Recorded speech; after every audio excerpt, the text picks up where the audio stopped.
all-time favorite comedian and also other favorite comedians. Okay, I have Bonnie McFarlane, who I just mentioned. So funny. One of the funniest people. I watched her. We were in Texas together, and I cried after her set. It was so good. Wow. I was just like, I'm so glad you're my friend. Dave Attell. Still love Louis. You can't. I mean, the motherfucker can't stop being so fucking funny. Who else? Do you feel like you've lost any respect for him, or you kind of like, hey, that was a chapter in your life? Well, it's. How do you even deal with that? Because you guys were it's just such a weird. Well, I mean, like I've opened for him since all of that went down. He did not try to fuck me. Rude, Louis. No, it's gross. I wish I didn't know any of that.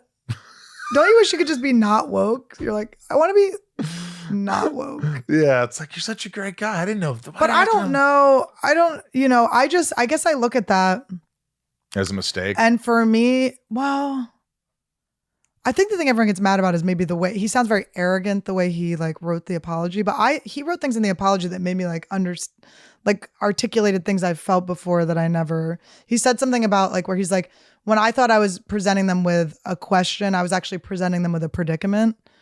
And that is how I felt a lot of times. So I don't know. It's just all right. Other comedians.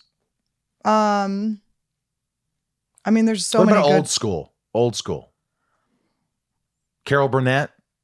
I mean, I love Joan Rivers. She's not old school, really. She's kind of old school. She just croaked. I was watching her special. I will say this, like, as I'm sort of like in hypnosis, I'm sort of like creating what do I want to be, right? Like, where do I want to go? And I am, sorry to say this, guys, I am going to Lady Gaga this shit. Sorry, bitches.